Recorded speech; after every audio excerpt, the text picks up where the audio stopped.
beautiful waters of British Columbia, Canada. We're in the magnificent city of Vancouver for the Molson Indy Vancouver. I'm Paul Page with Derek Daly. A lot of stories here. The Penske cars have not attacked this track well, qualified poorly. Al Unser Jr. had a bad case of food poisoning and missed all of Friday. And because of the food poisoning, he actually goes to the start of this race physically weaker than ever before. But he's not the only one struggling. Scott Goodyear, a bit like myself, battling the flu, but he's at temperatures in excess of 102 degrees. Nigel Mansell this week confirmed what we all knew. He's going back to Formula One. Now, we knew his IndyCar career was over. What we didn't know was over also is his personal relationship with his teammate Mario Andretti, particularly after the crash 2 weeks ago at New Hampshire. And there's Robbie Gordon, the pole sitter, the second pole of his career, but can he win? Well, we know he has the talent. Does he have the discipline? We think he does. He's convinced he does, but he has yet to prove it running from the front. Many great stories will follow up this afternoon. Let's take a look at the way they've lined up here today. Robbie Gordon's on the pole. He has 2 career poles, both in Canada. Nigel Mansell is 0.15 of a second back. By starting second, Nigel makes the front row exactly the same as it was in Toronto. In row 2, it's Michael Andretti, who has won in 2 of his 3 starts here at Vancouver. And Scott Goodyear, his best start since sitting on the pole here last year. The third row, Teo Fabi, his best start since Detroit in 1992. And Paul Tracy, who looks for his second career win in Canada after a crash in qualifying. In row 4, Stefan Johansson in his backup car because of a crash in warm-up this morning. His 2 Vancouver starts produced career-best third-place finishes. And Al Unser Jr., the top of the Penske line, a 2-time winner here at Vancouver. In the 5th row, Jacques Villeneuve, the leading rookie contender, making the 3rd Canadian in the top 9. And Mario Andretti. Mario has never finished worse than 6th at Vancouver. Row 6, Adrian Fernandez, looking for his 3rd top 10 in a row. And Emerson Fittipaldi, who has never finished in the top 5 at Vancouver. In row 7, Mauricio Gugelmin and Scott Sharp. Row 8, Bobby Rahal and Mark Smith. The 9th row, Eddie Cheever and Ari Lyondike. In row 10, Dominic Dobson, Raul Boisel. The 11th row, Mike Groff and Jimmy Vasser. Row 12, Marco Greco, who had problems starting here today, and Claude Bourbonnais. Row 13, Parker Johnstone and Willie T. Ribbs. And in the 14th row, Buddy Lazier and Alessandro Zampedri. So they are now maneuvering on the circuit, getting ready to fall into pace lap formation. Here on the line today, 102 laps, 168.6 miles, a very short race for the Indy cars, and the fuel window should open after the 23rd lap. And if they run green all the way, fuel could very definitely be a problem here today. Now the alignment of the front row begins. There's Robbie Gordon on the right of your screen. Look at how close Michael Andretti closes in. This is a very significant day for Michael. He must do very well here today if he expects to stay in the championship points. The final turn before the pit straight. They'll have to come single file here and then quickly realign. Off of that last turn, Gordon and Mansell. Now the pace picks up. There's the green. Michael Andretti drops into 3rd place, chasing Mansell. Scott Goodyear is 4th. Al Unser Jr. comes up to challenge on the inside of Fabi. And so does Emerson Fittipaldi. The Penske car is moving up very quickly here. Watch the traffic jam here, under braking for this first gear hairpin on this first lap. Remember, tires are not warm enough yet. A good jump by both Fittipaldi and Al Unser Jr. on the start. 1st, 2nd, and 3rd remain the same. Then Goodyear, then Fabi. Stefan Johansson in that backup car doing very well. Fittipaldi very slow, exiting that chicane. Bozel, look how far back he is. But everybody clips the curb on the inside. This is the modified chicane, much faster, much wider than what was used last year. The first lap is now Fittipaldi coming in on an attack, as is the car of Paul Tracy. At the front of the field, Robbie Gordon leads across the line at the conclusion of the first lap. Paul Tracy, I look at him as he came up through the field. There he is on the attack now, moving on, Teo Fabi. We're going to watch Johansson because you mentioned it earlier. He destroyed the car this morning in a warm-up crash. Very, very big crash, but so far this backup car seems to be to his liking. Field now beginning to string out a bit, but boy, look at this fight as Al Unser Jr. is all over the back of Mario Andretti. Battle here is for 8th place. Through the tunnel, not very dark. It's open on one side, but Al Jr. battling another liter of fluid put into his body through IV this morning by the doctors, by the medical doctors here up CART at Vancouver. But Al Jr. not physically up to par as he normally is. Teo Fabi once again in battle with Paul Tracy. Battle for 5th place. Fabi holds him off. There's Scott Goodyear just ahead. Johansson just behind. And he holds him off because he took that inside line, which is very unusual. Tracy maybe got to run down the inside, but he has to be careful. Tracy's already crashed a Penske this weekend. Yesterday during qualifying, clipped the chicane, clipped the wall, took the left front suspension off. He's got to be careful.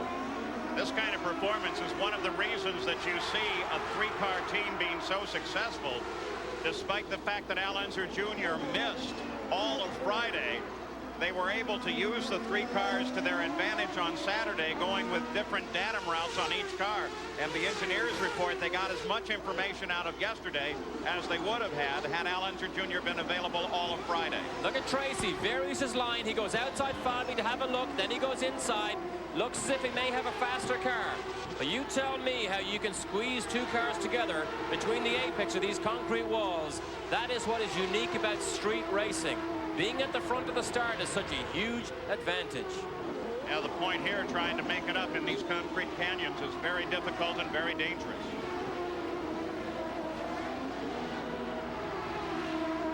Nigel Mansell back to 3rd now. Michael Andretti got around him. Scott Goodyear sits in 4th. Then Fabi alongside the stadium here. This area has created some problems for them in the past with changing weather conditions, because if it rains on the rest of the course, that sheltered section is, of course, always dry. It will also make a difference, I suspect, here in the weather. Bright sunlight in some cases, but then underneath the stadium always in shadow. And Goodyear is running a very, very soft compound this weekend. There's 3rd place, Nigel Mansell. Now 4th place, Scott Goodyear. Let's go pit side. Report on Nigel Mansell, Gary. He started, of course, alongside Gordon in the front row. The first couple of laps, he reported to the crew on the radio that it was very stiff going through the gears. It has smoothed out, but there was concern on those first 2 laps. They don't think it's a problem at this point. Mansell settling in now to race pace, Paul. Focus of the battle right now is really just behind Mansell. Goodyear, Fabi, Paul Tracy, Stefan Johansson, Mario Andretti, and Al Unser Jr. all running right together on the course. There they are. So Fabi tries a move on Goodyear. That's the thing. You can have a little look down the inside, but unless you're all the way alongside the car that you're trying to pass, you can get yourself into deep trouble here. So Goodyear still taking advantage of that 2nd row starting spot and still runs up front. Oh, he locks up the right front. Paul Tracy looking for an advantage on the back of Fabi at the same time. That's one of the areas that you turn and brake at the same time, and those inside wheels are lightly loaded, and very often you'll see that inside front locking up. Look how bumpy though it is through that section there. One of the problems they've been fighting all weekend. Jan Beekes. Paul, you talked about the Penske chassis, and you talked about how Paul Tracy is involved in that battle. The Penske team really feels their problem lies in the area of the bumps, and when the car is on full tanks, the car works much better. It comes down to a suspension frequency problem. They're trying to find the right balance of tire pressure, spring rate, and also shock absorber settings, Paul. I'll tell you what, Jan, they are using every inch of this race course. We just watched Teo Fabi as he hopped way over the curb. He's, of course, in a Renard, which has proven to be very strong, but I don't imagine he can do that too much or too often, or he may have a car with difficulties. So Robbie Gordon, after 5 laps, is still out in front, followed by Michael. Looking for a By Toyota and their full line of quality cars and trucks. Toyota, I love what you do for me. And by Molson Ice from Canada, the land where ice was born. 8 laps are complete at the Molson Indy Vancouver. Here is the battle as everybody is crashing down. On 4th place, Scott Goodyear. The leader of the race is Robbie Gordon. In 2nd place, 5 seconds back, is Michael Andretti. And Nigel Mansell runs alone behind Michael. In the Walker Racing pits, they keep track of the car. Remember that he led the first 12 laps at Toronto and then had tire problems that ran him off the course. There's 2nd place, Michael. 6 seconds now and behind the leader, and we got a glimpse of Nigel Mansell, who is 9 seconds back. On board now, Michael Andretti. All the way down to the gearbox. First chicane coming up. Zampedri's in deep trouble here. Car is on fire, got to make it to a fire station. He obviously can't see how bad that is. He knows, he points backwards. Out of there as quickly as you can, boy. A lot of oil burning on that car. Zampedri, remember, watch him. He was in a serious accident, the Michigan 500, and had a double fracture of his pelvis. This is the first time he's been back. So he doesn't walk all that well. He's been using a cane here at the track. To see him get out of the car that quickly, that's glad to see that. Full course yellow now, though. This situation wouldn't necessarily demand it. Unless the oil has been dropped on the racetrack. I'm not sure this is the reason for the first full course yellow. We'll have to wait and see. But Robbie Gordon's 6-second lead over Michael Andretti suddenly evaporates with this full course yellow. Well, the course marshals have done a spectacular job here to get that fire out. The IndyCar safety team is on the way. That's the reason they went full course. If they put a vehicle on the track now, they will go full course yellow. But the course marshals, most of them volunteers here, did a splendid job in getting that fire out. And Dr. Terry Trammell, the guy with a hat, going over to make sure that Alessandro Zampedri is okay. The car, though, Dale Coyne's car, obviously not in the best shape. A lot of fire at the back of the car, doing a lot of damage to the carbon fiber, and that can be very, very expensive. So under the full course yellow, Robbie Gordon will lead Michael Andretti, Nigel Mansell, Scott Goodyear, and Teo Fabi. We'll be back with more from the Molson Indy Vancouver. There's the reason for a full course yellow that is out, is they had to send a fire vehicle, a car safety vehicle, out on the course to get the fire out on Zampedri's car. So while we have time, let's go to the pits, beginning with Gary Gerald. Paul, you had talked early about the concerns over fuel. This is a tough racetrack on fuel consumption. You're allotted only so much, as we well know, in IndyCar racing. But because you're constantly on and off the throttle, you have a tendency to burn more fuel. Teams have been not getting good fuel mileage this weekend. And already prior to this yellow, Nigel Mansell had gone into a fuel conservation mode. They had backed way down, trying to control the pace. We checked here with a crew from Michael Andretti, who had moved into second place. They're very concerned. Mike Hall was just telling us a moment ago, if we get 1 or 2 more full course yellows, that's going to be a huge help to us. Now, for more on the fuel situation, let's check in further on pit road with Jan Vikas.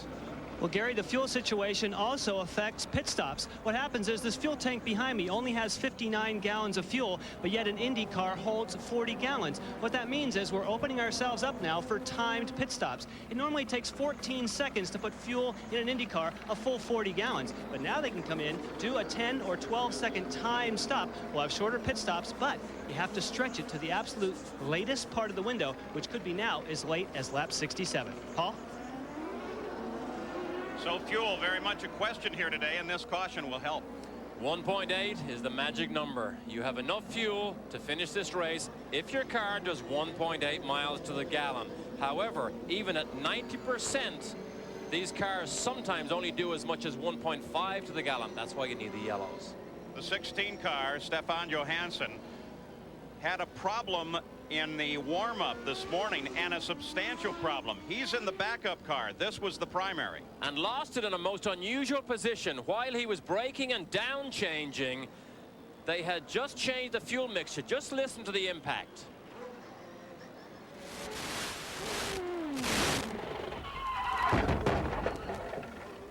Violent impact. The result of this, incredibly, the car was wrecked. He broke the concrete wall that he hit. What the team had done, they had leaned the engine down, and when Johansson tried to blip the throttle on his down changes, it would not blip. He grabbed a lower gear, dropped his foot off the clutch, locked the rears, and that was the result. He's in the backup car, which to me seems to be reasonably good. Well, he runs in 7th place, so it's running fairly well. Willie T. Ribbs comes into the pits,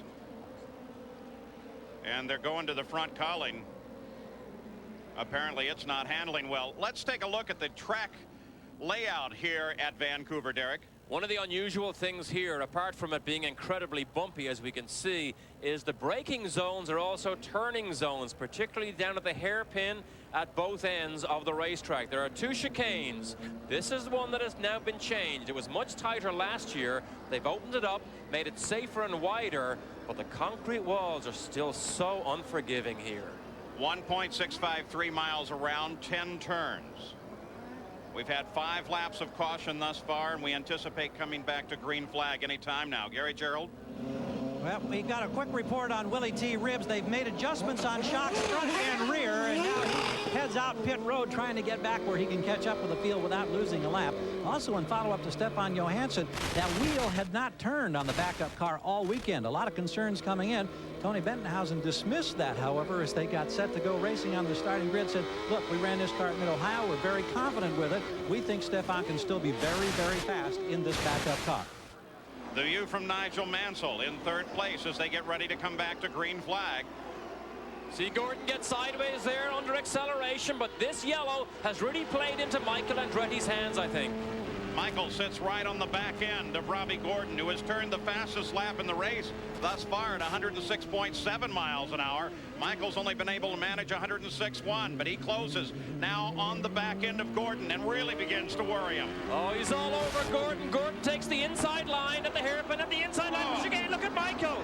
Whoa. Michael tries to get across that curve on the inside. It slows him down a little too much. Mansell down in the back of Michael Andretti now.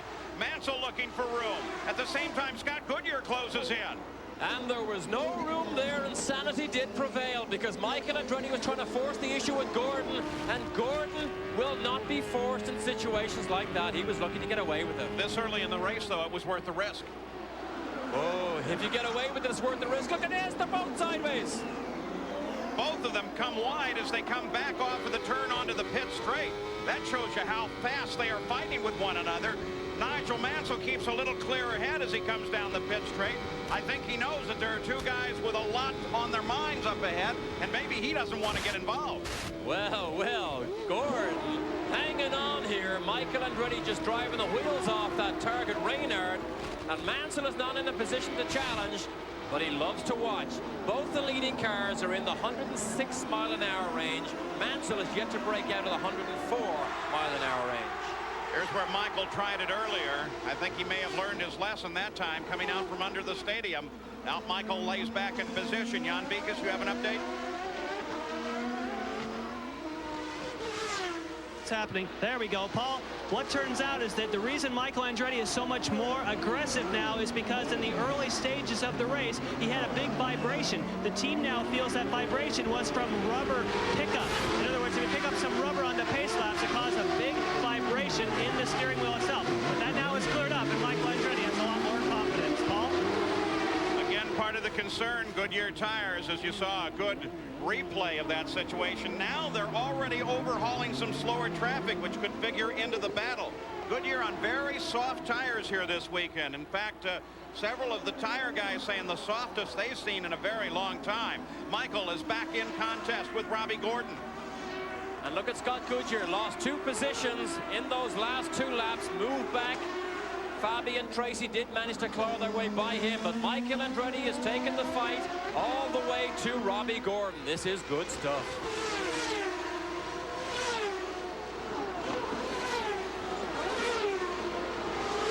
Scott Goodyear now trying to get around the slower car of Marco Greco. Traffic, always a consideration, but especially when you're on a course that is lined with concrete walls. Marco Greco comes offline.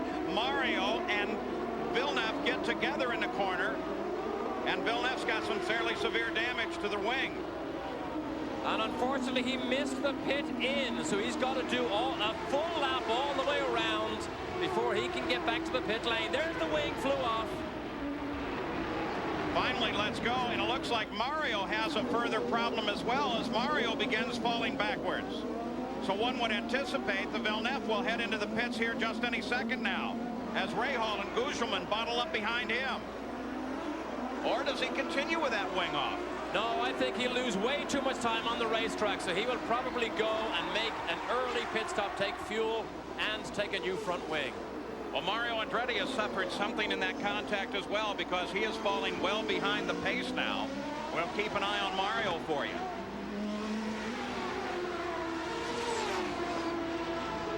Villeneuve, would he go for a turn-in this time? The report from the course now is that Mario has a flat tire. Villeneuve headed off into the pits, and so does Michael.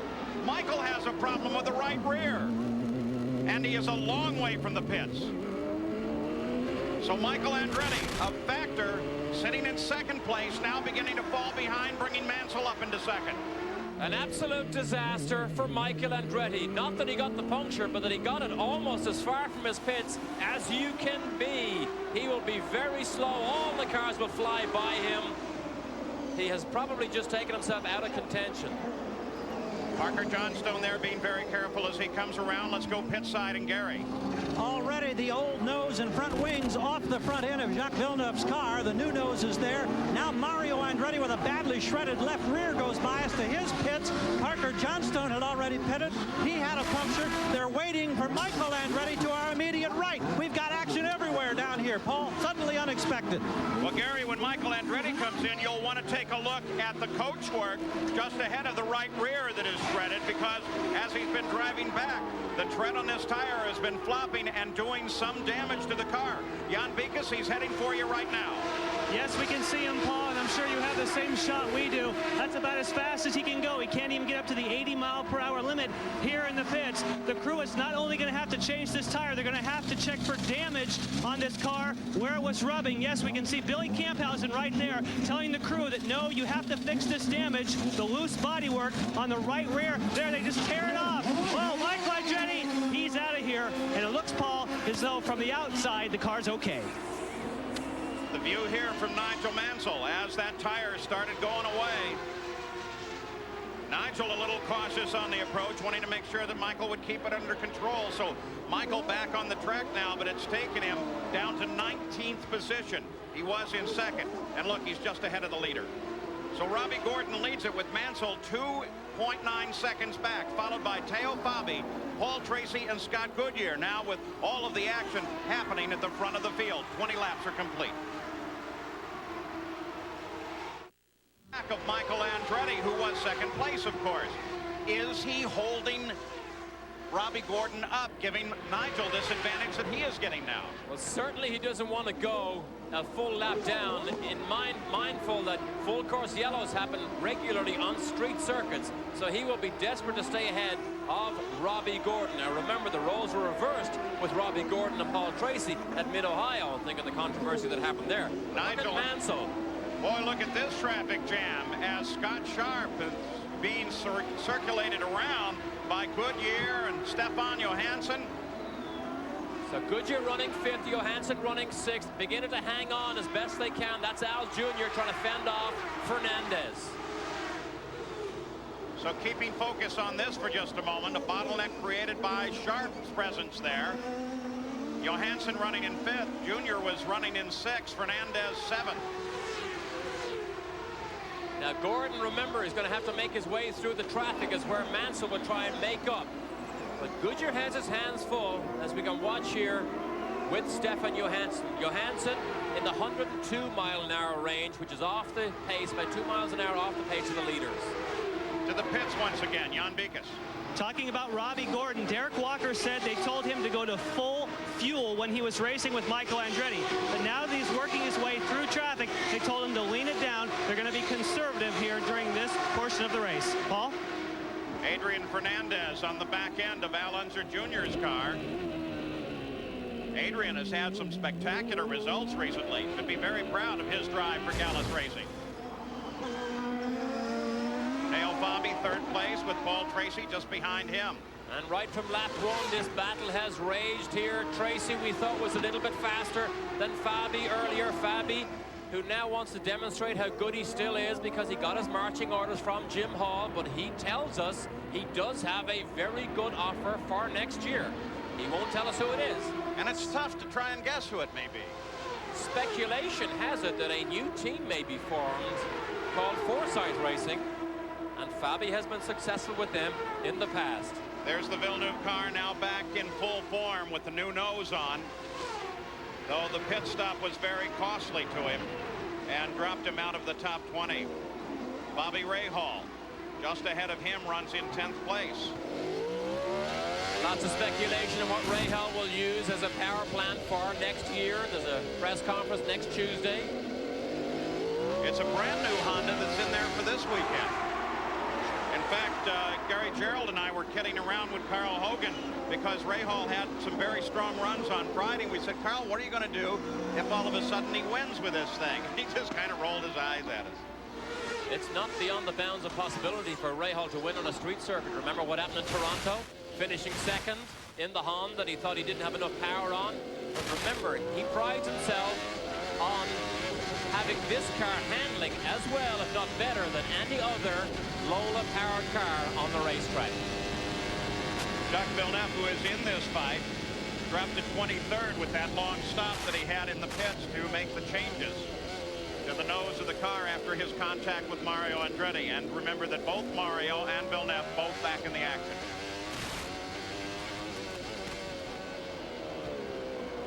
Braking and cornering is where Rahal likes to make up the time. Leader of the race, Robbie Gordon. With Mansell now even closer in pursuit. He dropped into the 2-second range behind Gordon.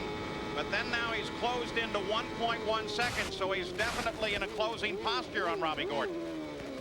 And a wealth and a world of experience in this cockpit here compared to Robbie Gordon just up the road. Robbie Gordon is a raw rookie novice compared to the experience that a Nigel Mansell has, particularly on street circuits. But both men really with much to prove here. Gordon looking for a win. Mansell looking for the first win of the season as the defending PPG champion. Oh, and Gordon is a raw talent, a star of the future that has yet to win a race. Could this be his day? Remember, Toronto had it in the bag until he got a puncture, and that put him out of contention. The 3-car of Paul Tracy continues his fight with Teo Fabi for 3rd place. Here's one of those braking turning situations. Tracy is much better on that turn in, but you can see what happens under acceleration. And Fabi moves to the right and then comes back to the left, and between the concrete canyon, as you mentioned earlier, it is so difficult to squeeze a way past. Of course, the past couple of weeks we have been watching the dance that occurs between teams at this point in the season. There are so many suggestions as to who will go where, but none of that really confirmed yet.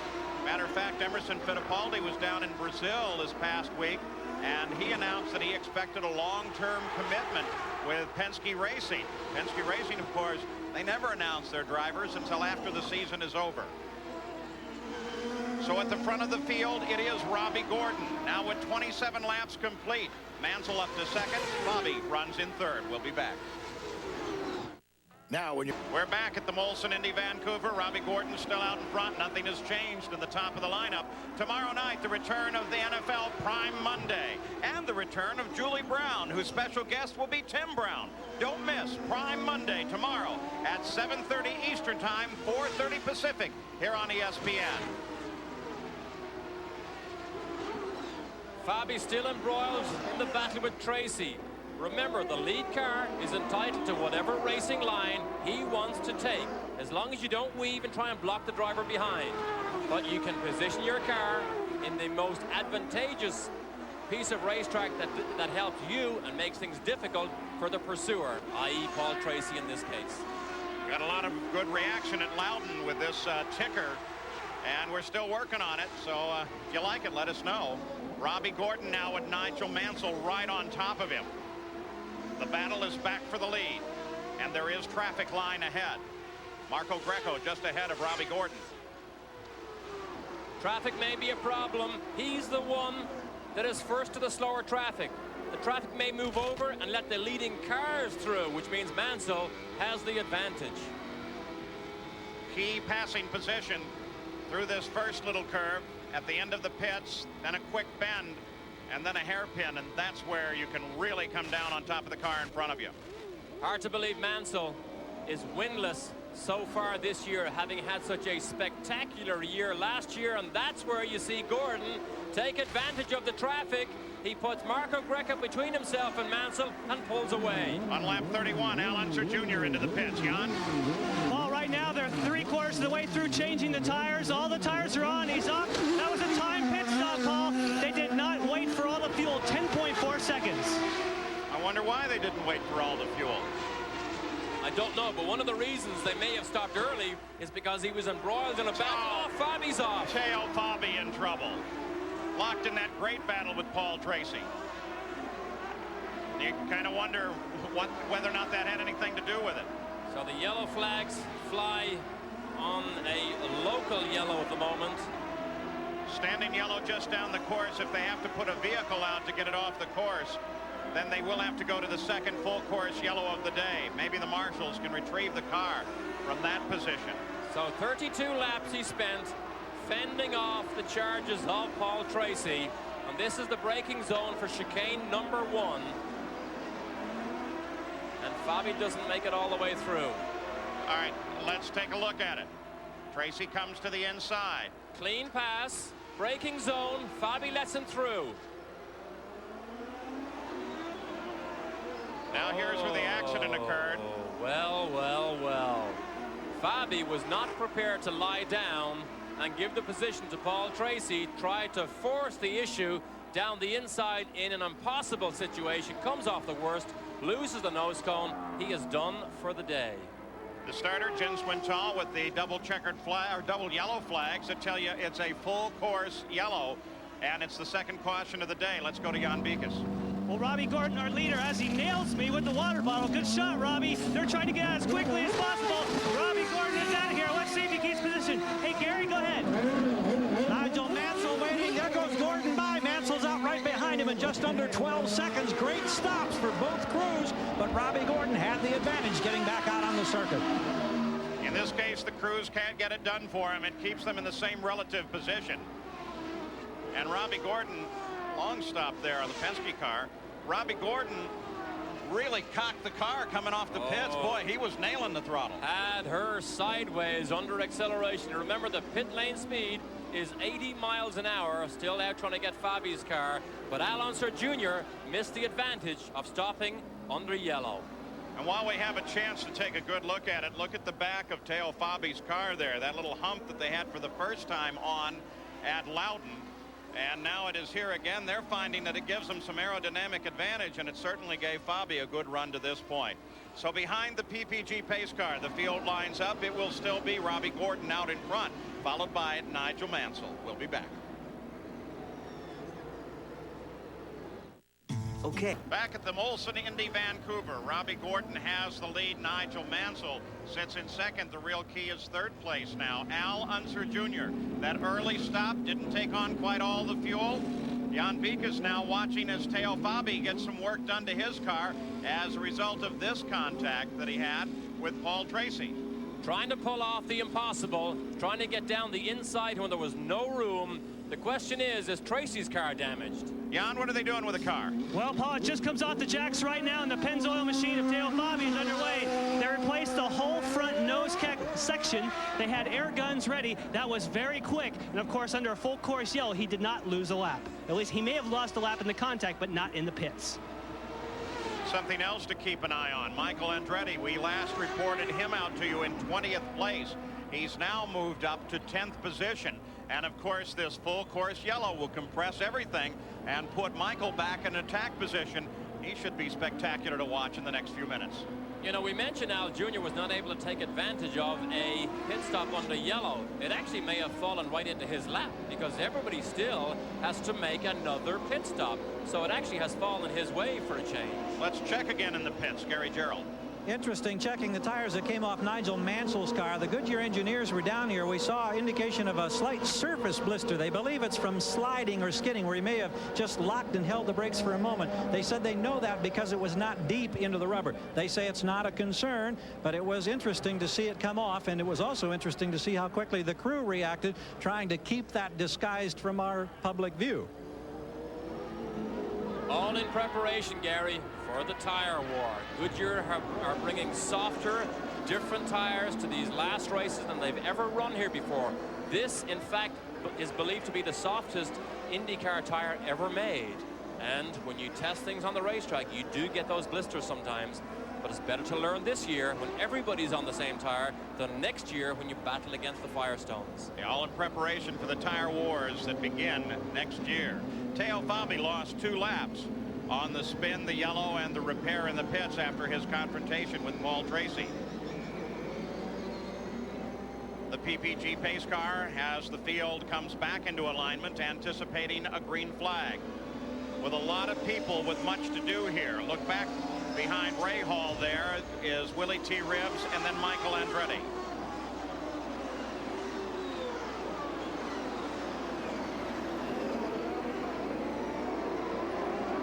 They come back to green, lap 35. Nigel Mansell on the charge.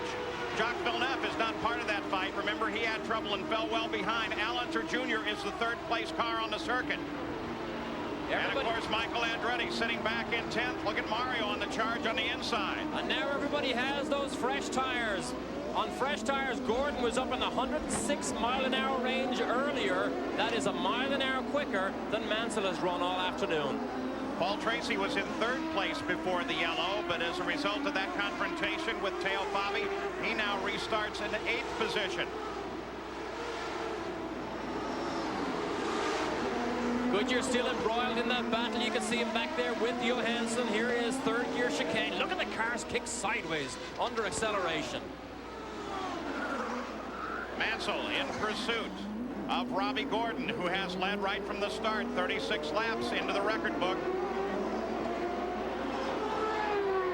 And Robbie Gordon is on the pit road. You know what happened? He missed the corner. Gordon overshot. He overshot turn 10. We saw him earlier at the first lap of the last yellow in trouble there. Now he misses the corner completely. Giving Nigel Mansell the lead. Let's go to the pits, Jan Beekes. Paul, Derek hit it right on the nose. It turns out he got in there too hot. He slid wide, and he had to take the escape road, which unfortunately leaves you down the pits. And then there's only an 80-mile-an-hour speed limit. That's what happened, just like Derek called it. Paul? Paul, you could hear us. When the picture showed us Mansell turning to the apex, we could actually hear tires squealing, and I'll bet you that was Gordon. And it's exactly what you said at the start of the show, was what we have to focus on is Gordon's ability to win. The discipline, while you're leading and you're under pressure, you have to display that you're good enough to withstand it, and Gordon is in trouble now. He's on his way to the pit lane. Well, Robbie Gordon, who ran off the course through the pits, is back into the pits once again, and Jan Beekes waits for him. It turns out, Paul, that he has a puncture, so we are waiting in his pit. He's going to come down now for the 2nd time on pit road. We don't know which tire it is. We'll keep an eye out for you. Oh, I can see it. It's the right rear is flat on Robbie Gordon's car. So they'll go ahead and take this opportunity to fill it up, change all 4 tires. But boy, with all these cars grouped up, this is going to move him all the way to the back of the pack. Let's just hope that when the others pit, he'll be able to make up that distance. Robbie's underway. Well, even despite his problem of having run through the pits, he only dropped into 5th place. But this stop has been devastating. Now, in fairness to Robbie Gordon, he obviously blamed himself for that indiscretion also, but he may have had the puncture under braking for turn 10 on that last lap. That may have been the reason why he went down the pit lane, but he didn't know it, we didn't know it, and he didn't stop. Robbie Gordon fell to 17th place. Let's go to Jan. We can tell you why he had a puncture. There was white paint on the wheel, which means that Robbie Gordon did have contact, it looked like, with one of the concrete barriers around the circuit here, Paul. There was a report that there may have, in fact, been contact with another car on the circuit. We'll try to keep track of that. And, of course, what all of this does is brings Mansell into the lead. But look there, the 31 car. 2nd place, Al Unser Jr. Scott Goodyear is 3rd. Let's remember back that at Toronto, and this is Toronto, that Robbie Gordon was leading the race and with no problems at all, and then suddenly, almost an identical situation, and away down the escape road he goes. There was the first golden opportunity he had to win an IndyCar race, and it wasn't to be. Those situations have been incredibly costly. Now Al Unser Jr. climbing on top of Mario Andretti as he tries to work his way through the field. Unser Jr., the 2nd place car. Andretti actually running back in the order now, and not a factor as a result of his contact early on in this fight. And Jacques Villeneuve back on the tail of the lead lap. sitting just in front of Nigel Mansell, the leader. Back at the Molson Indy Vancouver, keeping an eye on third place Scott Goodyear. All over him has been Stefan Johansson for the past few laps. The leader of the race is Nigel Mansell. Al Unser Jr. is in second place, but he is sitting about almost 3 seconds back from Mansell. So they're not in contact at the moment. And as a matter of fact, little Al is having all of his problems trying to get around Mario Andretti. Bourbonnais is in trouble. This car run by Dennis McCormick. He's obviously stalled the engine, trying to get people to come and push him. But again, it's the braking zone at the hairpin at the end of this long back straight. Here's how he got there. Lock up the rear brakes. Locked him up under braking, chasing Parker Johnstone into the corner. Gave Teo Fabi an anxious moment. And almost clips the rear wheels of Johnstone, but he does stall it and has to wait to get assistance from our very busy but very effective safety crew. Local yellow in this place only. Let's go to Jan Beekes, get an update on Robbie. Paul, we do have a further update on Robbie Gordon. When we called him coming through the pits when he missed turn number 10, he had not made contact with anything at that point. Then when he left the pits at 80 miles an hour and came back onto the racetrack, he made contact with Adrian Fernandez, and that is what punctured the tire that brought him back on pit road. Paul? Well, Robbie Gordon has only picked up one position, moved up to 16th place in the last couple of laps. Michael Andretti is moving his way up. Remember, we suggested he would. He was 10th when we came out of the yellow. He now runs in 5th and is right on top of Stefan Johansson. So this is now a three-way battle. And Michael Andretti currently is the fastest race car on the track. Just turned a lap of 106.1, and everybody else is in the 105s as we get a good look over his shoulder at our Ford electronics. Notice this weekend we also have boost. Scott Goodyear sweeps across the front. The battle with Johansson now void for the moment. Now he may be a lot quicker than Johansson or than Scott Goodyear, but remember, they will not make things easy for him. He's got to find his own way by, but he did get by Johansson. So Michael Andretti moves into 4th place, now attacking at Goodyear. They're about 7 seconds behind the leader of the race, who is Mansell at this point. Al Unser Jr., while sitting in second, has not closed perceptibly. Let's look at little Michael as he comes around the corner. He'll catch me for that, and he gets Goodyear. So under braking into turn 10, Michael slides down the inside, and Goodyear has no recourse. He knows he's a lot slower. So now Michael, the charge from 10th place coming forward. Here's the pass with Johansson. Oh, Michael's favorite move. Oh, look at this. Stefan makes contact. In trouble. 2 cars in one day. You can see the white walls on the outside of the tires. He's obviously made heavy contact with some piece of unforgiving concrete. He throws the steering wheel out, disgusted with himself. Yeah, he's angry, and quite a blow for Tony Bettenhausen and the Alumax team. The primary car in practice this morning, here it is, under braking behind Scott Goodyear. Look at this. This is the same braking zone. He locks up the fronts, loses his steering, and clouts that outside wall because he had nowhere to go. Luckily, he didn't hit Goodyear and take Goodyear with him. Here is Michael as he set Johansson up a little bit earlier. When a car gets alongside, nothing you can do about that. There is nothing you can do. And of course, that's the key corner. If you're going to set that pass up, you do it right there. Here's the pass that we saw from the in-car camera.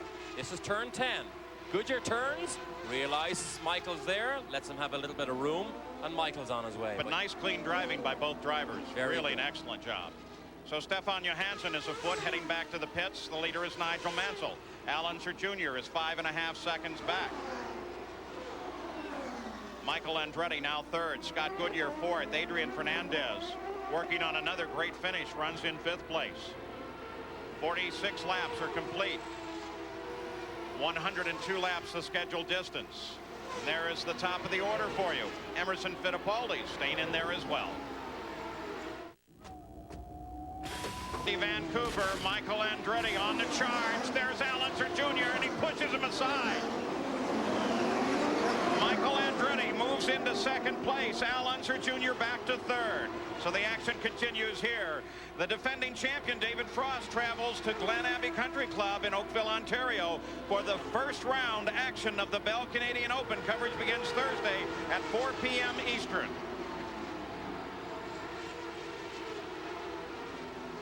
A little bit earlier, Michael Andretti, well, as he was locking up trying to get alongside his dad Mario, now Michael solidly into second place.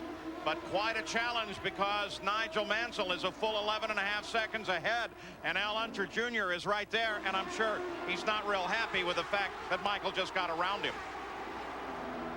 Michael Andretti is really going to be the key of this race in terms of the points fight. He needs to have an 8-point advantage at the end of this race on Al Unser Jr. if he is to stay in the top 3 of the points battle. If he doesn't accomplish that, then the Penske cars are assured of first, second, and third in the points fight at the end of the season. So the key is this car, the target car, Michael Andretti.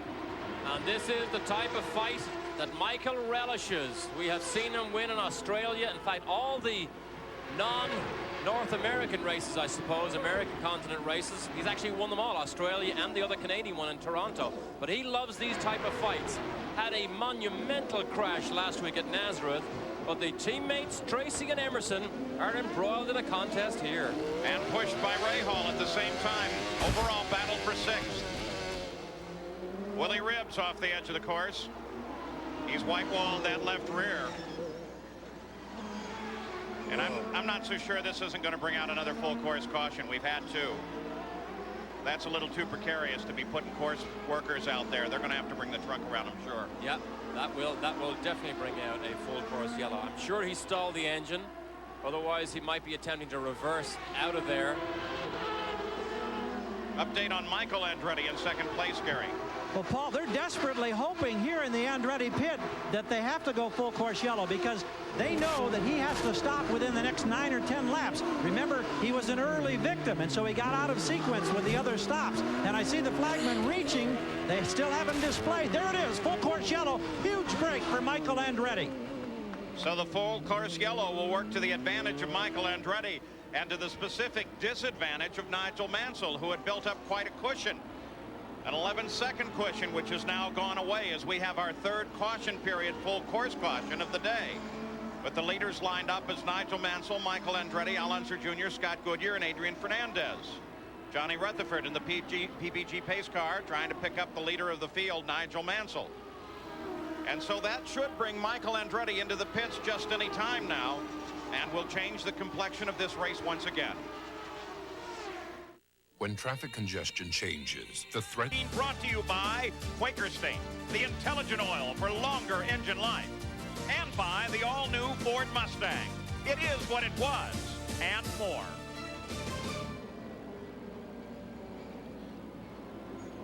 Our third full course yellow of the day is the IndyCar safety team doing what they can to get Willie T. Ribbs out of that rather precarious position. And he fires the engine and gets back under power. That's in the second chicane. But the rest of the field is bunched up behind the PPG pace car, which will once again change the way the race runs. Gary Gerald? Well, Michael Andretti came in. He made his required stop. He was going to have to stop within the next 9 or 10 laps. He got his service in 13.2 seconds, got back out. But the key for Michael is the fact that unless there's a lot of yellow, he won't be able to go the distance on this particular load of fuel. Mansell stays out. Now Michael's in a sequence where he'll have to make one more stop, as will Mansell and the other leaders. They don't expect Mansell in until around lap 75, so he's got plenty of time here before he has to make his stop. Let's check in with Jan now.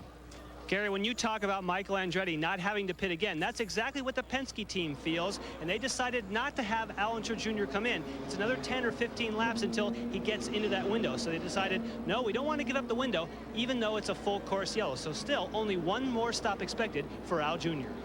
Well, everybody in the top 10, with the exception of Al Unser Jr., pitted 20 laps ago. Al Unser Jr. has gone 22 laps. Our EDS scoring system helping us with that. Jacques Villeneuve out of the car. You saw him coming into the pits a few minutes ago, and he climbs out. But we don't have a solid indication as to why. Barry Green and Tony Sicale. Tony is his engineer. Thinks very highly of this young man Villeneuve. Lots of fluid around there, so although he drove in, he knew there was something terminally wrong with that engine, so the hometown hero will not get any points here this afternoon. Expecting a green flag to come back out in one lap as the field realigns, and you get a good idea of how they are lined up. The key is right there. Unser Jr. is just behind the leader, Nigel Mansell, and Robbie Gordon picked up an advantage. Let's go to Jan Beekes. Well, it turns out that Jacques Villeneuve had radioed in just a lap or two ago that the engine sounded rough. So when you guys saw the engine cover come off and you saw all the water, it looks like it was an engine problem here indeed for Jacques Villeneuve. Somebody who did take advantage of that full course yellow. We just saw a picture as that pace car began to pick up Nigel Mansell that he waved Fabi and Robbie Gordon through. So Gordon is now on the lead lap, although he is all the way down in 15th position. But the key is he's back on the lead lap, and with the speeds he's been running today, above 106 miles an hour, he was without question one of the people we'll keep an eye on. Michael Andretti is in 11th place now. So the top of the order is Mansell, Unser Jr., Scott Goodyear, Adrian Fernandez, Emerson Fittipaldi. 6 is Paul Tracy, then Bobby Rahal, then Arie Luyendyk, Mauricio Gugelmin, and Raul Boesel rounds off the top 10. Michael Andretti sits back there in 11th. So the walking wounded of Al Jr. and Scott Goodyear both battling illnesses. Doesn't affect them too badly so far when you get the rush of adrenaline when you're in the race car and you get nice and hot and sweaty. Sometimes you forget about your ailments. Here's the acceleration already because they know the green's coming.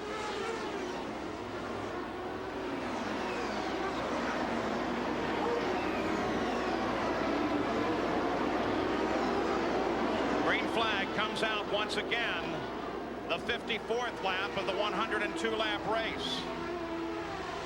Al Unser Jr. Now his job to close and pursue with Nigel Mansell. Mansell got a good jump on the restart. Now little Al closes. And you don't have to wait till you come round the last corner to make the jump. We clearly saw Mansell made it at the tail end of the earlier lap, not just around that last turn 10. On board 4th place, Adrian Fernandez. 3rd place, Scott Goodyear just ahead. Robbie Gordon is mixed in with this fight. Again, another good run for Fernandez, growing in confidence so much as the teammates battle over the same piece of road. Fittipaldi seems to be holding up. Paul Tracy. Tracy gets sideways under acceleration. Look at the bumps on that back straight. Battle for 5th. Tracy really with a lot to prove. I'm sure if he had his choice, he'd like to stay with Penske. Oh, look at this. Drag race, Honda versus Ilmore. Boy, Rahal looking for a spot there, and he almost had it. Along the pit straight through the first turn. Stay with Rahal here. Fairly bumpy down through here. Tracy Look at around the outside. Tracy passed Fittipaldi, but Rahal very much there. And he loses it. Almost predictable. Well, well, well. Down into the braking zone, takes it, and then locks up those rear brakes. Brake bias problem? Well, locks up the rear brakes. He shouldn't have done that. However, sometimes you're over-aggressive. Here he is, well clear of Fittipaldi. Now watch the rears, smokes the rears, locks them up. Now from here on in, he hopes he can keep the engine running, which he doesn't, and backs all his hard work down the escape road. In the midst of all that, as they get Paul Tracy back into the fight, you got a glimpse of Arie Luyendyk, who started 18th and now runs 8th. And in fact, with the spin, moves up to 7th. Let's go to the pits. Gary Gerald is with Jacques Villeneuve. Well, the young man who has been one of Canada's favorite sons in a short period of time, Jacques Villeneuve, the motor went away. How were the conditions for you, and were you pleased with the way you were able to challenge? Yeah, my players, Reinhard was running really strong. The team did a great job this weekend. And the car wasn't that quick in qualifying, but was very quick with full tanks and under race conditions, so we could run with the leaders. But we had a problem at the beginning when I broke my wing when I touched Mario, and there was a lot of traffic, and that lost us a lap. But we gained it back, and then the engine blew, so that ended up our race. You're going to hear a lot from this young man in the years ahead. Here's a superstar in the making, Paul. And we've just had another problem on the race course as Jimmy Vasser gets into the back of the 17 car of Dominic Dobson. They were running in a fight for 11th place. And coming off of the corner amid heavy traffic, Vassar got Dobson, but then Vassar continued on. You will also notice that in the fight back in the field, Ari Luyendyk, the 28 car there, has been able to pick up a position and moves around Michael Andretti. So Luyendyk now very much on the attack as well. Qualified 18th, changed the car, now he likes it, and suddenly he's able to take advantage of the yellow flags. But what a surprise for Luyendyk to be in a challenging position against Michael Andretti. Dobson wasn't able to continue. And do we have another full course yellow coming out? Waving yellow in that area, no passing in a very critical part of the race course. But we're going to go full course yellow once again, and there it is. So, full course yellow closes up what little lead Nigel Mansell was able to pull off, but it serves to the advantage of Al Unser Jr., who comes in for service, Jan Beekes. Yes, they were waiting for this full course yellow, and now they got it. So let's see how quickly. He'll have to take on nearly a full load of fuel, so this should be a pretty traditional 14-second stop. We didn't see any changes made on the car. Now they're just waiting for fuel, waiting for the word. Now watch out for Raul Boesel. Ooh, Raul Boesel had to stand on the binders to miss Al Jr. Nigel Mansell, car number 1, looking for his first win of the season. And what would be a great morale boost for both he and the team. This is the view from Bobby Rahall's nose cam. Paul Tracy just ahead there going into the corner. That was the spin earlier. Fittipaldi ducks down the inside, stays out of harm's way. But Tracy makes a mistake. But of course, since that, watch the piggyback here. Vassar clouds the back of Dobson again, then he gets hung up. He gets a piggyback for about, what, 10, 15 yards? Then he jumps on the brakes and comes down off the back of Dobson's car. And there's trouble in the pits, Jan. Yes, Paul, there's been more action in the Robbie Gordon, Derek Walker racing pit. As he was leaving and getting sideways, he made contact with his right rear on Mauricio Guselman's left front. So we may see Robbie Gordon back on pit lane. We don't know the extent of the damage. It was a brush between wheels, Mauricio Guselman and Robbie Gordon. There's Jimmy Vassar's car. Seems none the worse for wear after the contact. But we are now under our 4th full course yellow of the day. Why a tanning bed? Andretti, Emerson Fittipaldi sitting back in 6th place. This race has changed complexions many times. Robbie Gordon getting himself in trouble while in the lead of the late race. Nigel Mansell looking very strong here today, and we're under our 4th full course yellow. Mario Andretti makes the turn for pit road. Though Mario is well back in the order, he was in contact early in the race and has never really regained a position at the top of the competition. By the way, a big thank you to Mark Sokolik from EDS. He's been in the booth all year long. He's in here with us today. I understand you're going in the hospital, my friend. We wish you the best. Our prayers go with you. Thank you, though, for keeping the EDS system working so well for us. Boy, without it, we couldn't give you half of the facts like that little ticker that we're giving you at the bottom of the screen now. So the full course yellow is out. The lap is the 61st lap of the race. 102 laps or 168.6 miles the scheduled distance. There have been so many changes to this point, it would be faulty of us to assume that one will get to the podium in the order that they are now. And Mansell seems to have escaped all the problems that has befallen everybody else around him. It's a clean race for him so far. He has not been the fastest car on the racetrack. That still goes to Robbie Gordon. But Mansell has kept his nose clean, and he is at the head of the pack here, and that is a huge advantage. Scott Goodyear took quite a tumble through the field, ending up in 12th place. Jan Beekes, you have any idea why? Paul, what happened was that he waited one more lap to come in. He didn't come in on the first full course yellow lap, then had to go around behind the pace car. That made the difference all the way from the top 3, as you said, down to 12th. Paul? You know, Al Unser Jr. had quite a scare at Loudon. He went out dancing through rain puddles at a rain shower after the race, lost his Indy 500 winning ring, dropped it, came off his hand. One of the security people's sons picked it up, gave it back to him. So the green flag flies now on the 61st lap with Nigel Mansell in front, Fernandez in second, Luyendyk in third. Bob Bobby Rahal trying to make a move to the inside. Rahal runs in 7th with Fittipaldi in 6th. That's Lyondike right ahead of Michael. Braking zone. Lyondike is able to hold this position with speed, not just because everybody else seems to drop out. Michael Andretti runs in 4th.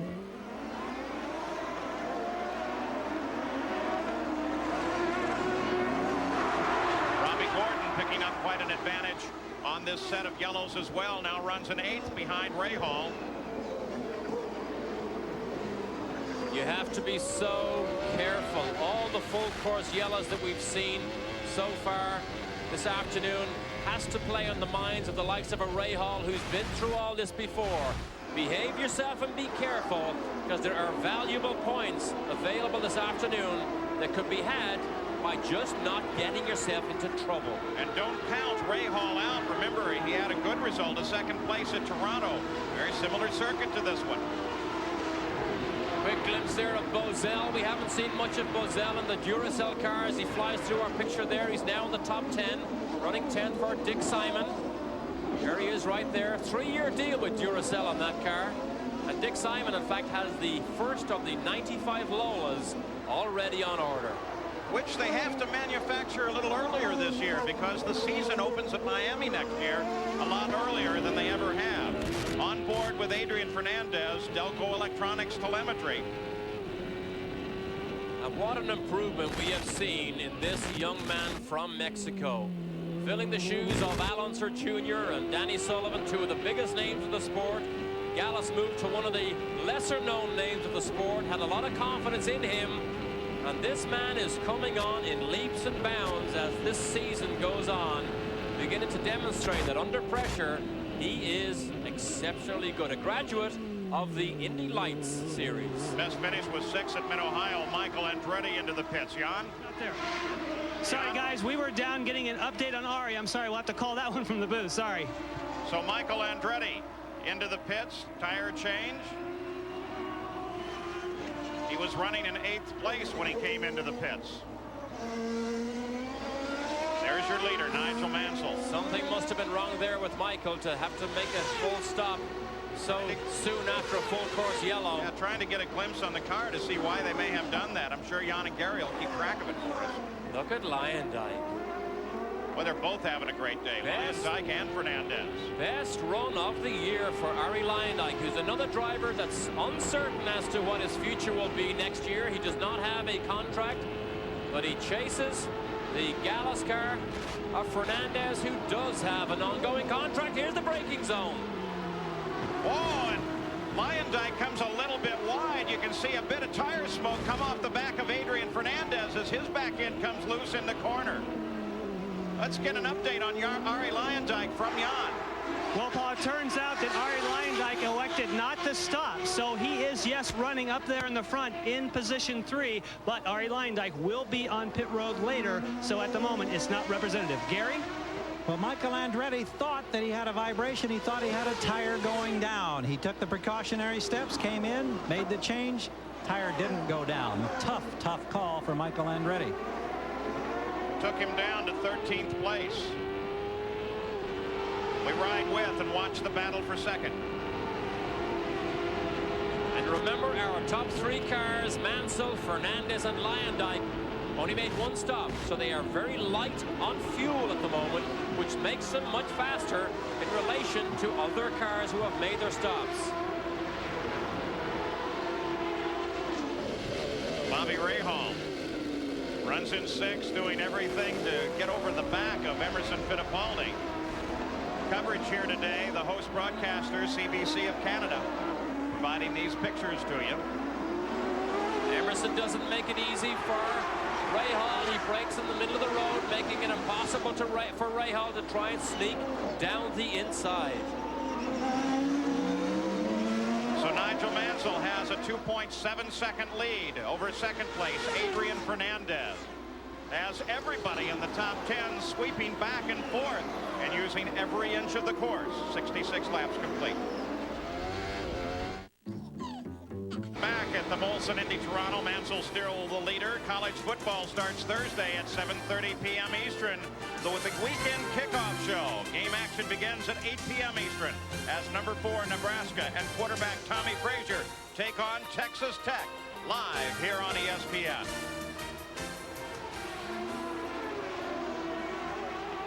And Dominic Dobson really slides the back end. Here's how he got into this position. Contact with Mark Smith. Begin to fight over the apex of the corner, and Dobson obviously slowed it right down. And watch the wheel spin here. Well, we saw it earlier. That was the blue smoke as he lit up both the front and the rear tires in acceleration. 3.8 seconds ahead is Nigel Mansell. Fernandez is second. Lyondike is third. It has been 36 laps since their last pit stop. In fourth place is Al Unser Jr. It's only been 10 laps since his last stop. Same with Fittipaldi, same with Rahal and Gordon. So some strategy now beginning to play. We've just crossed over the 70th lap. Well, no matter what strategy is beginning to be played, when those three make their pit stops, they will have to stop way before Al Jr. Al Jr. will take the lead. Then we will begin to plot some real gamble strategy from then on to the end of the race. The presumption would be that maybe Unser Jr. and Fittipaldi and the rest are gambling, or at least going to take a good look given the number of yellows, full course yellows today, the 4 that we've had, that they will try to stay out just as long as they can, Gary Gerald, I would assume, and maybe even try to make the end of the race. Well, here's the conjecture at this one that pit out. This involves Newman Haas and the Gallus team. Adrian Fernandez, they're projecting lap 77 for their final stop. With Nigel Mansell, they're saying they think it'll be around 78 to 80, barring any further full course yellow. In that case, we'll see everybody. Well, Nigel Mansell would then carry the car for 48 laps before his refuel, if he can in fact go that far. Great pictures there of these cars just bouncing, banging over these incredible bumps down these. They're public roads, remember, blocked off with these concrete blocks to give us this street racing facility here in Vancouver. Site of the Vancouver World's Fair. In fact, there's still much evidence of that in the pavement here. But an area that is growing up. A stadium right in the middle of the track now that will be the future home of the Vancouver Grizzlies, the latest addition to the NBA. And quite a modern stadium it's going to be. I understand there's going to be television sets at each chair in the stadium. And the car that you saw in trouble hitting Mark Smith earlier was Dominic Dobson's.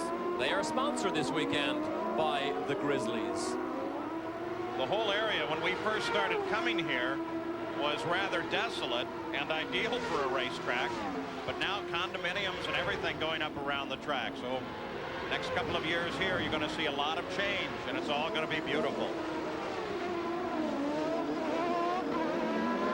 Mansell leads it. Running in second place is Adrian Fernandez.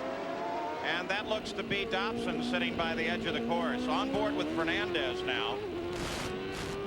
Delco electronic telemetry. We all watched that fire that could have been horrifying at the Michigan 500, where again Fernandez could have won that race as the whole day unfolded when people began to fall out right, left, and center. But Fernandez beginning to give the type of display at the end of a season that will mark him as a man to watch in the future. The Delco Electronics telemetry as he comes down into the 30-mile-an-hour range on the tightest part of the course. And turns back under the stadium. Don't get a lot of telemetry out of the stadium there. Emerson Fittipaldi runs in 5th place as Rahal peeled off.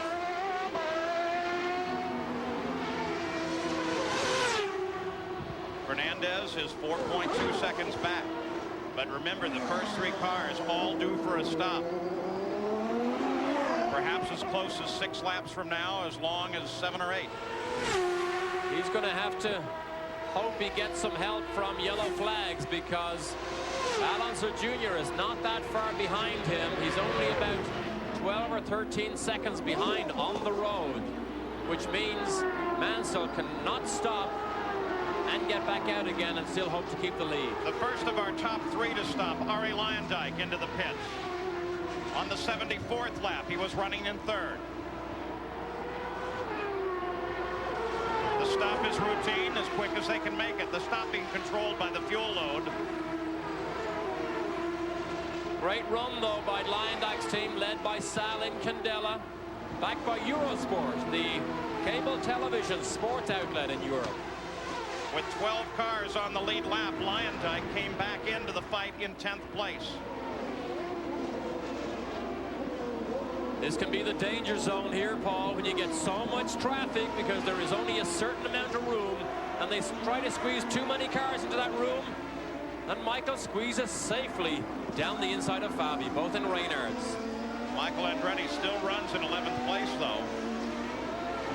He seems to be stuck on that point, and he needs a much higher finish.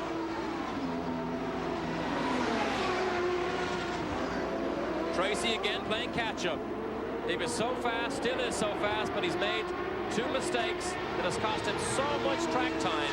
When you go back, you have to make it all up again, then you make another mistake and you start all over again. Look at the tire marks leaving the pit lane. Yeah, look at the record crowd, too. Largest sporting event in Canada. They've had record crowds in 11 out of 13 races this year. Question has been posed time and time again. The sweeps by the Penske team, is it having an adverse effect on the racing? I wouldn't think so. Certainly is not affecting the attendance. Nigel Mansell, the leader, is in, and Gary Gerald waits. Along with the crew, here he is, perfectly gliding to the mark. Second at Long Beach, second at Cleveland. Not a winner this year. Only 3 remaining IndyCar races in his career. He wants desperately to get to the victory podium today. Little problem getting the fuel line out, but they get it just under 12 seconds. A nice stop for the Newman Haas team, and Nigel Mansell's back on course. But Adrian Fernandez picked up the lead and then is apparently out of fuel, would be my guess. He's come to a stop. Look at the anger. Jan Beekes. Yes, we do have a report that is the case. Adrian Fernandez is out of fuel. They tried to push it too far. We were waiting for his pit stop. The report, Paul, out of fuel. Heart stopping for Adrian Fernandez. He will be on the radio as he sits there with Rick Gallis in total disbelief. Having just taken the lead, it all comes to nothing. And what that will do is turn the lead over to none other than Al Unser Jr. Just exactly what he needs in his fight for the championship. He can't wrap it up this weekend, but he can get very, very close. Well, we have a new race record for number of yellows at Vancouver. We're on our 5th now, 78 laps complete, and there's the order. With Fernandez falling out at the edge of the race course, Al Unser Jr. assumes the lead of the race. Let's go to Gary Gerald. Well, Roger Penske immediately went into a huddle with his engineers and his crew down here on the pit wall when that full course yellow came out, because they knew it was going to be very close as to whether or not Junior could make the distance on the fuel that is in the tank at the moment. Now, every lap of yellow is a huge advantage, because instead of getting, say, 1.6 to 1.8 per gallon under yellow, you may be getting as much as 6 miles per gallon. So every little bit that they can eke out means that they're that much closer to winning still again. And what a weekend it would be for this team if Junior's able to pull it off, considering the fact how sick he's been and the fact he wasn't even in the car on Friday. And we suggested that Michael Andretti needed to be a good 8 or 9 points ahead of where he started this race in the overall scheme of things. He currently runs in 9th. It doesn't look like he's going to get there, and that seems like it is going to narrow the battle for the top 3 positions in the PPG Championship down to the 3 Penske cars. You know, the engine management system does so much more now than just run the engine. Ford is using a 9th butterfly in the engine to help drive the driver with other concerns. Let's go to Jan Beekes. Well, Paul, the name that they use for that is ABC, which stands for automatic boost control. You talked about that 9th butterfly. There's 8 butterflies that work each individual cylinder, then the 9th one that helps trim it. What they do now with this ABC is they can run just a little bit of higher boost and then use the automatic boost control with that 9th butterfly just to trim it right to 45 inches. But it opens up a new avenue if you use the whole engine management system. They come up now with what's called the quick shift. A driver normally does not hold his foot on the floor. You have to just lift your foot slightly to go up through the gears. But now with this engine management system, the ABC, it gives you a quick break in the torque, so you do not have to lift your foot off the floor. It senses a driver trying to shift. So it's not an automatic gearbox, but it senses a driver pulling back, gives it just a blip in the engine, and it supposedly makes shifts now 1/10 of a second instead of 2. And of course, what it also does, you can now pre-program your speed in the pit lane using this system. You know why you haven't seen many drivers break the speed limit? You can actually pre-program this system that no matter what the driver does with his throttle, the sensor, now it's not a speed wheel sensor because that can be termed as traction control, but the engine knows what gear it's in and will not allow the car to go more than 80 miles an hour if the driver has the button on the steering wheel pressed. Al Unser Jr., the defending champion here, is now in front. He assumed the lead when Adrian Fernandez developed his problems. Another question as the season goes along, where are different drivers going? Gary, you got a guy we'd like to know where he's going. Here's a guy that definitely like to know where he's going to be next year. Maybe he already knows. Maybe he'll share some information with us. Danny Sullivan behind the sunglasses, as always, missing the IndyCar season this year, but I know you've got some strong possibilities for 1995. Well, I've got some very good, strong possibilities, but I can't really discuss anything now. We're pretty close on a couple of things, but I don't want to jinx anything by talking about it. Are we talking about a full season of IndyCar racing? Full time in 1995 and 1996. How tough has it been this year having to set out and particularly watching the success of your former employers, the Penske team? Well, it's difficult when anytime you're on the sideline. Of course, I've been busy racing for Porsche and Alfa and some stock car stuff, but it's just not the same having a full-time regular drive. And then we've been down in the hairpin the whole time today, and it's been pretty exciting down there, and you really want to get back out and go. Do we expect a decision before the end of the season at Laguna Seca? Oh, sure. We'll be announced hopefully within the next couple of weeks. Okay, we anxiously await. Danny Sullivan will be back next year, Paul. That cinches it. There's got to be a guy down there that writes pat answers for all these drivers, because that's answer number 3 on what are you doing next year. I can't talk about it, but it's going to be really exciting.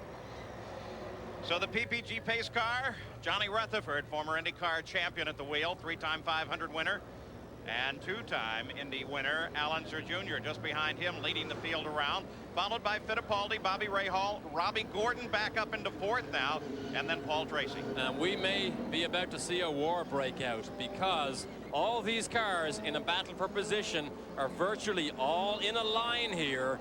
So the last 20 or so laps could be even more exciting than what we've seen so far this afternoon. Well, you have to think, too, of the pressure within the Penske team now. With Michael not doing very well, they can begin quite a battle for the championship on their own.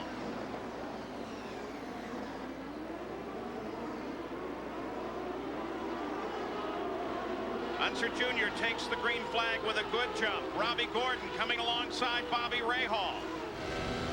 Gordon gets Rahal at the line, picks up 3rd place. Rahal back to 4th. And that was bravery and horsepower exhibited there by Robbie Gordon. Here we go. Eddie Cheever and Mario battle to the outside. Paul Tracy gets scooted over to the inside. Wisely, he ducks around him. Rahal's in trouble.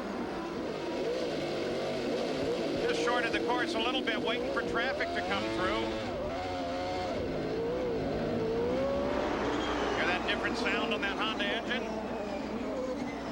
Brand new Honda this week. Honda as yet not announcing what team they will be with next year.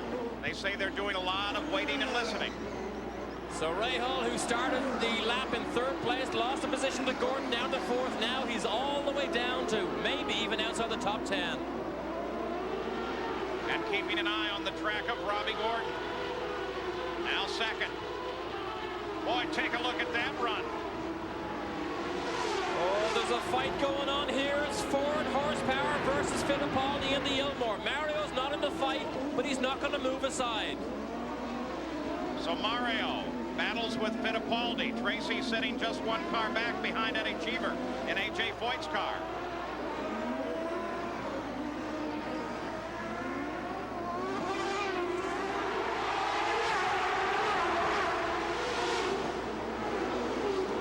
Mario's 1 lap down. He's in 12th place. So he's not in this fight for position, but he's not going to move over either.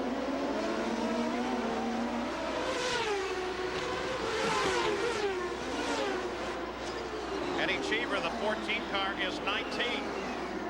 But feeling very racy, too, as he is now sandwiched between Fittipaldi and Tracy. This is that onboard from Bobby Rahal's camera. Perched right out on the nose. That's Robbie Gordon to the outside. That was the bravery move he mentioned earlier. However, it was probably an advantage with the 4 horsepower. But Gordon now has clear sailing between himself and Nigel Mansell. 4.2 seconds behind Mansell. Jan Beekes? We checked in with Carl Hogan on the Bobby Rahal situation. They said the smoke that you saw was from overcooking a corner and locking the brakes. They feel the power plant is okay, but obviously very discouraged about losing those positions. Let me correct that. 4.2 seconds behind Unser Jr. Wonder what Sigmund Freud would do with that slip. Robbie Gordon, he's always spectacular. He has been doubly so today. Started on the pole, led early. Problems took him into the pits, well back into the field. Now he's back up in second place, chasing little Al. There's Mansell there. Al Jr. clear in the lead. There's Mansell there, still embroiled in the battle. He's running 5th, has to catch Tracy. It won't be easy. Remember, Mario Andretti is not in this fight. He's a lap down, running in 12th place. Not in the fight, but very much a factor.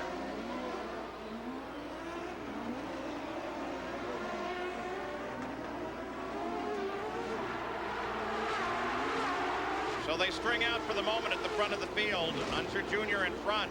Fittipaldi and Tracy very much in a fight, running to the end. We'll be back. Meet scenario now in the Molson Indy Vancouver as we begin into the closing laps. 86 laps complete, 102 laps of scheduled distance. Unser Jr., Robbie Gordon, Fittipaldi, and Paul Tracy, the top 4 in the field. It's been 27 laps since their last stop. Their presumption is that they will make it all the way to the finish. That's not necessarily everybody's presumption, and Derek, I would guess it will be rather close. Well, it could be rather close. It's hard to know whether the Ilmor or the Ford engine is more fuel efficient in full race trim. Oh. Eddie Cheever sees Michael at the last second and just stops on his turn in, and Michael escapes. Eddie Cheever runs 19th. He's been a factor. Look at the nose on Michael's car. He's played around with somebody. Michael runs in 6th. Oh, Tracy finally finds a way past Emerson. But Nigel Mansell is right there in 5th place. Now Mansell would be the one that would benefit if the cars ahead, all having stopped on the pits 28 laps ago, would not have enough fuel to make it to the end. Mansell's only 11 laps from his stop and can most certainly go to the end of the race. Let's go to Jan. Paul, when you're talking about that fuel getting to the end of the race, we checked in with Derek Walker, who of course is the owner for Robbie Gordon. He says, we have plenty of fuel, so much so that we have him full rich right now, running just as fast as he can. Gary probably has more. Gary? From the Penske camp with Al Unser Jr., they're getting a telemetry reading, of course, every lap. They're then relaying that to Junior in the cockpit, and he's adjusting the mixture virtually every lap. We heard a number of 1.69 3 laps ago, but they just went to 1.78. That means they're excellent, but they still know it is going to be very, very, very close for Al Unser Jr. as to whether or not he'll have enough fuel. And you see that change in the top 5 as Mansell and Michael Andretti both get around Fittipaldi. You got a great picture too also of Michael, how a driver has to work so hard. He turns the steering wheel, takes his hand off, changes gear, and back onto the steering wheel again to fight it through those chicanes. I tell you what, you really have to hand it to Eddie Cheever and AJ Foyt's car. He's having a great run here, though he's a lap off the pace. He's staying with these leaders. Ford electronic telemetry here on board Michael.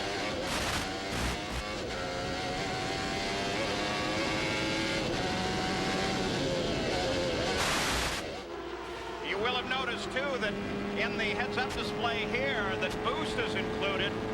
I guess we owe a big thanks to Chip Ganassi and the team for allowing that. Normally, a team doesn't let the boost be part of the telemetry feed that we get. So, thanks a lot for that one. That helps. That's Mansell right ahead of him. Bang, crash over those curbs at the chicane. Back at the front, Al Unser Jr., 8.5 seconds ahead of Robbie Gordon. Gordon on full fuel rich right now, so he can be as racy as he wants. We'll start tracking that interval for you. It stayed approximately the same the last couple of laps. In fact, if anything, perhaps has fallen off just a bit as they run through traffic. Oh, you see the line Mansell took there, forced the issue under power as he went to the apex, missed his apex turn-in point, and suddenly goes way, way wide and high. That would have lost him precious time in this chase of Tracy. Mansell charging on Tracy. Mario Andretti still a factor in this, sitting just ahead of Tracy, Gary Gerald.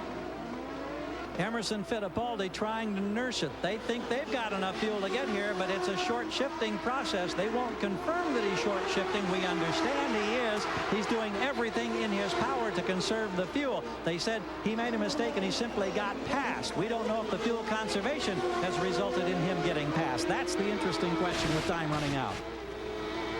Well, the pass was made by two cars who are very definitely a little closer to their fuel stops and therefore are able to run a little richer. Al Unser Jr., 8 seconds out.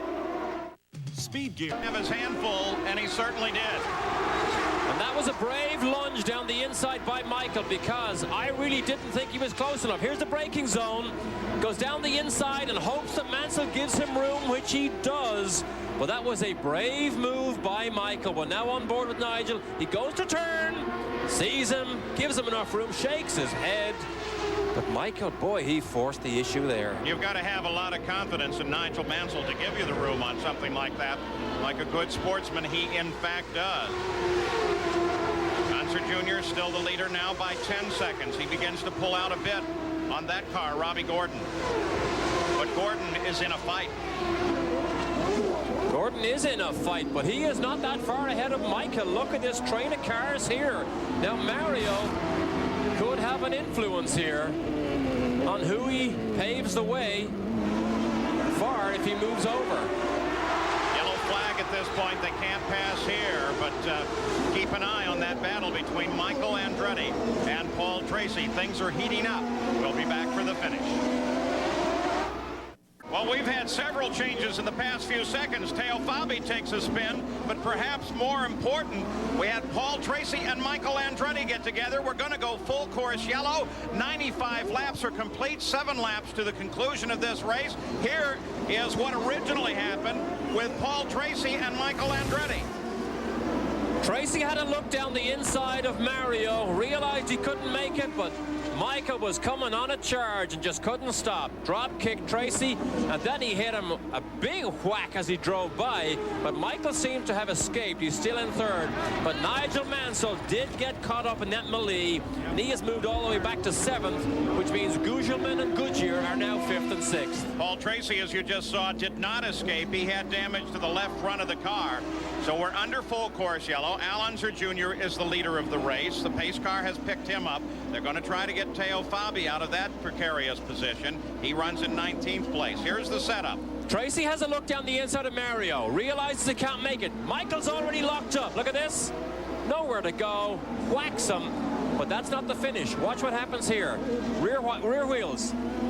Bang over the top of Tracy's rear wheel. And Michael again escapes. Here it is from on board Michael. Absolutely not intentional, just too many cars going from the same piece of road. Look at this. Bang. Boy, that Reynard is strong. That was a pretty good hit that he took from Nigel Mansell. Now here's the traffic jam that Mansell gets caught up in. Mansell has to stop, and Gugelmin and Goodyear pass him while he stops. There's Paul Tracy out of the car. Let's go to Jan Beekes.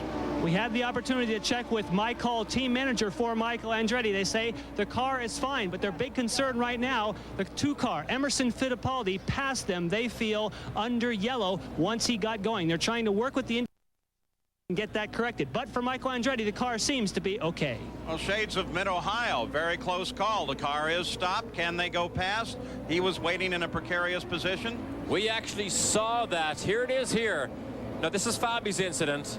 Whoa, got a little love tap, I believe, from Bobby. He did indeed. Didn't manage to keep it running, but it was exiting here that Michael was very slow. Here it is here. Michael turns around, sees Fabi.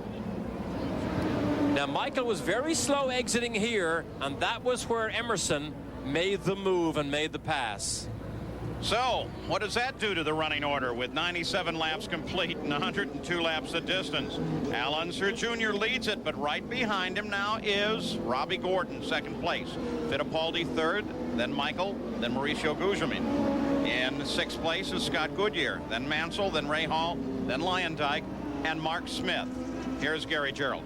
Paul, I don't know if I've ever seen as much emotion from you getting out of a car. This has to be perhaps as bitter a disappointment as you've had in IndyCar racing. Well, it really is. This is the second Molson Indy, second race in Canada. Michael's taken me out of the race. He ran straight into the back of me. You know, he's been running into the back of everybody all year long, whether it's practice or qualifying or the race. The guy's got a serious problem. So what do you do in this instance? Will you try to talk to him at some point? You can't talk to the guy. You know, he's out there, he bulldozes everybody off the track, and, you know, there's nothing you can do about it. And it has to be so frustrating because you had the early spin, you battled from back around 15th or 16th to get into contention. Well, it really was. We were running good at the start, and everything was looking good. And then, you know, we had problems with our seat belts all race. I drove 3/4 of the race with no seat belts, and then I got them fixed on a full course yellow and got them back together. And, you know, it's just a bad day. It's a bad day indeed, and keep in mind, here's a man who still hasn't decided or hasn't announced what his intentions are going to be next year because he's waiting for Roger Penske's decision. Will it be a 2-car team or a 3-car team in 1995? And everybody wants Paul Tracy if Penske doesn't have him next year, Paul.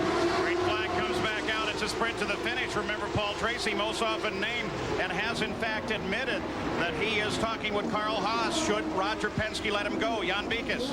Well, we have an update from Derek Walker. He told us a few laps ago that Robbie had gear selection problems. But he says, don't say anything on the air because I know Penske listens to ESPN and we don't want Al Jr. to know. But now we know through radio communications that Penske has told Al Jr. that he does know that Robbie has problems. It looks like Penske's been listening in on Derek Walker. We're keeping the eye on Robbie Gordon. Michael gets her sideways under acceleration. Precious few laps to go, but how the face of a race changes, Paul, with small mistakes. Think if Gordon had not gone down that escape road, how in a more challenging position he may be in right now. But look at Junior draw away in one lap. There's the order. Al Unser Jr. pulling out on Robbie Gordon, struggling with his car now. There's third place, Michael Andretti. He forced his way past Emerson down this straight here and under braking, so he has the position back. He goes really wide. And everybody bottles up there, but Michael maintains a position still. Good closure by Fittipaldi. Michael could be in trouble now.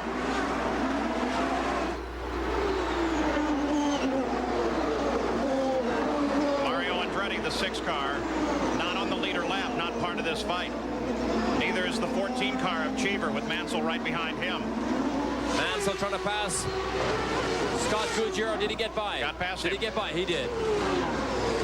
What a time loss it was for Mansell right here at turn 10 in that Michael and Paul Tracy. That was an interesting comment by Paul Tracy, considering that they may be teammates next year. That's a good way to start off your relationship. Nice little start for him. Gary Gerald, an update on Junior. Well, and I don't know if it was lost in the shuffle and the confusion while we were scrambling to get to Tracy, but we've just confirmed now with the Penske team that as far as Al Unser Jr. is concerned, that full course yellow cemented any concerns they had on fuel. They're fine now. They don't think they'll have any problem with the checkered flag, and who would have thunk it that this guy's going to win another one. Al Unser Jr. has completed his 100th lap. Under 2 to go now. 2 seconds ahead of Robbie Gordon with an ailing car. It's going to be all Robbie Gordon can do to keep Michael Andretti from taking second away from him. Boy, look at the lead that he pulls out. He can sense that victory. The doctors filled him full of bodily fluids just to try and get him ready for this race, and it's obviously worked. The interval remains the same. Just over 2 seconds between first and second. Robbie Gordon runs alone now. Al Unser Jr. about to make it 8 victories in the season, matching Michael Andretti from 1991. But if he does it, he will only have taken 11 races to Michael Andretti's 13.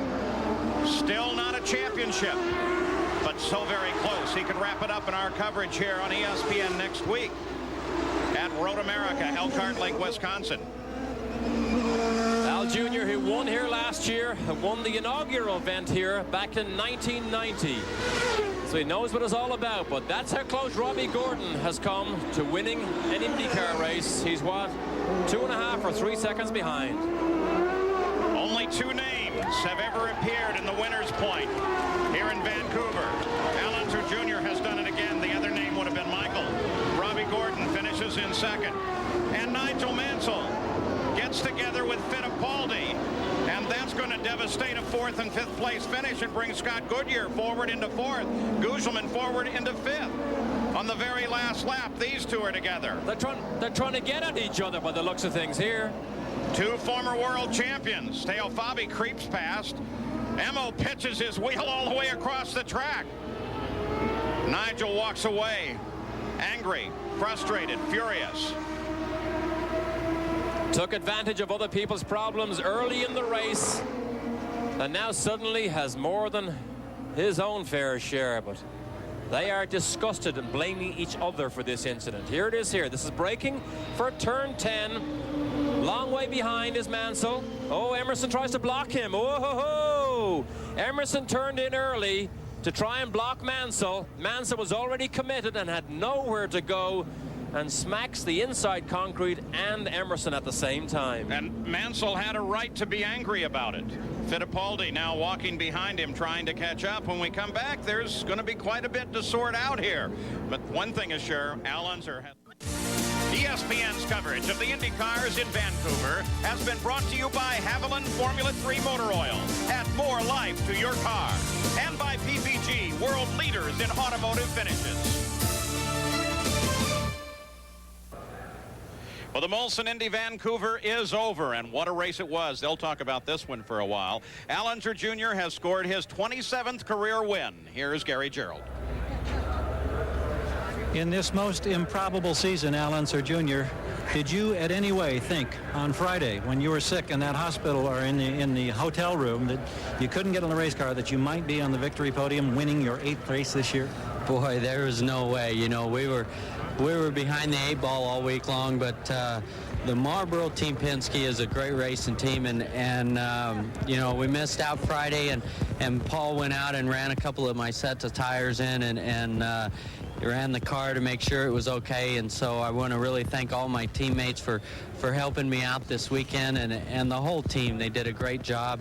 And Roger himself, he called this race perfect, and so I'm sure glad I'm with him. He's hurting, but he's happy. Chris? Well, here's the order of finish. Big changes there at the bottom of the top 5 with that confrontation between Emerson Fittipaldi and Nigel Mansell, and that'll play into the championship point battle as we look through the entire order of finish here at the Molson Indy Vancouver. Mauricio Guzman, he scored his best career finish, so congratulations to him. A lot of action on the circuit here in Vancouver today. Michael Andretti came home in 3rd place after battling with almost everyone. Well, Michael, you end up here having won a couple of times previously. You come back, you're on the podium, but some controversy. Paul Tracy had some harsh words after you got into him and made contact late in the race. What happened from your seat? Well, he has every right to be mad, you know. It's just, but it was not done on purpose. I was having real problems with my rear brakes. In fact, I even hit my dad the same way, and it was just a problem there, you know, where I was locking the rears and I had no control, and I didn't even try to pass him at that point. So, you know, I'm very sorry to him, but you know, what can I do? It's racing. Robbie Gordon, a tough day for you. Tell us about the incident where you came through pit lane and then contact with Fernandez. You know, it was basically my fault by getting that flat tire. You know, I came into the last corner there a little too hot and locked up the inside front. So instead of just smoking the tire and maybe popping it, I decided to come down pit lane. I didn't think it would hurt me that bad, but it put me back in the position with Adrian. You know, this is the last 2 races, Adrian's been the cause of our problems. But, you know, it's really my fault. But I got to give credit to Derek Walker and the whole Valvoline crew, because they made the right calls and making the right decisions to get me back up to give Alan a challenge at the end. Well, we certainly enjoyed watching you come up through the field. Thank you. Paul? Robbie Gordon with a 2nd place finish. Now, look what it does to the points. That confrontation at the end gave Michael Andretti a boost that he needed. He stays in third in the points fight now. So the battle does continue on, but still there is that matter at the end of the race. Emerson, tell us about the business in the last lap now with Nigel Mansell. Well, I was coming to the last corner. I saw Nigel in the mirror. I said, there's no way. I closed the door. I said, there's no way he's going to pass me. And Nigel just never back off. He tried to use my car, my brakes to stop him. And, you know, my car is not a ghost. It's a solid piece of metal that was on the track.